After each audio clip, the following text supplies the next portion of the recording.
কিছু জিনিস দেখার আগেই শেষ হয়ে যায়, কিন্তু যখন প্রকাশ্যে এমন ঘটনা ঘটে তখন সেটা আপনার চোখকে কখনোই ফাঁকি দিতে পারবে না।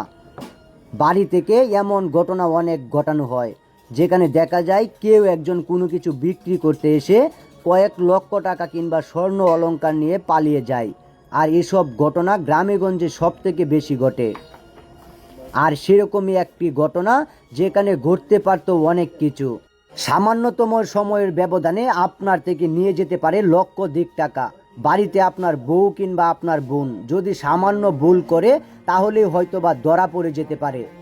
এমন অনেক লোক আছে কিংবা মহিলা বাড়ি থেকে আপনার বাচ্চা সহ উধাও করে নিয়ে যাবে। আর তেমনই ঘটনা আমাদের সামনে, যেখানে একজন মহিলা কয়েক লক্ষ টাকা নিয়ে পালিয়েছেন, কিন্তু তার সাথে জড়িত আরেকজন। বিষয়টা বুদ্ধিতে সেরা। যদি আপনি বুদ্ধিতে এমন ঘটনা না ঘটতে পারতেন তাহলে হয়তোবা বিষয়টা উল্টো মোড় নিতে পারত। কিন্তু বুদ্ধি যদি হয় কঠিন, তাহলে যে কোনো কিছু থেকে আপনি উত্তরণ কিংবা মুক্তি পেতে পারেন।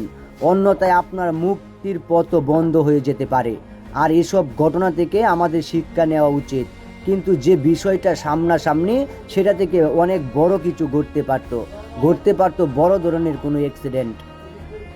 আসলে তারা যখন এসব নিয়ে দৌড়াচ্ছিলেন তখন আশেপাশে আর কেউ ছিল না, একজন মোটর সাইকেল ছাড়া।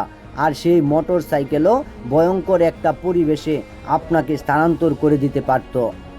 কিন্তু এমন কিছু ঘটনা আমাদের সামনে পরিসীমায়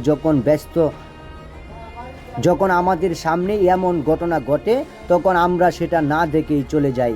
কিন্তু যখন পুরোটা দেখি তখন বিষয়টা বুঝতে পারি আসলে বিষয়টা কি ঘটেছিল।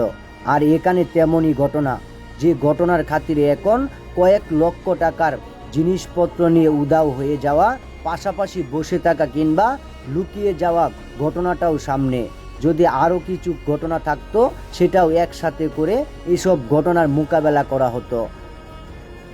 তবে সামান্য ভুল থেকে যে অনেক কিছু হয়ে যায় সেটার বাস্তব রূপ হচ্ছে এখানেই। আপনার পরিস্থিতি আপনাকে বলে দিবে আপনি কোন দিকে যাবেন। আর যদি বুদ্ধি না থাকতো তাহলে হয়তোবা এখানেও ঘটে যেতে পারতো অনেক কিছু। তাদের হাতে যা ছিল সেগুলো দিয়েই অনেক কিছু ঘটাতে পারতো তারা। তবে বিষয়টা যখন একজনকে উদ্দেশ্য করে তখন আসলে সে তাকে বাঁচাতে চেষ্টা করবেই। আর সেটাও যদি প্রকাশ্যে না হয়ে গোপনে হতো তাহলে হয়তোবা বিষয়টা আপনি আমি কিছুই বুঝে উঠতে পারতাম না।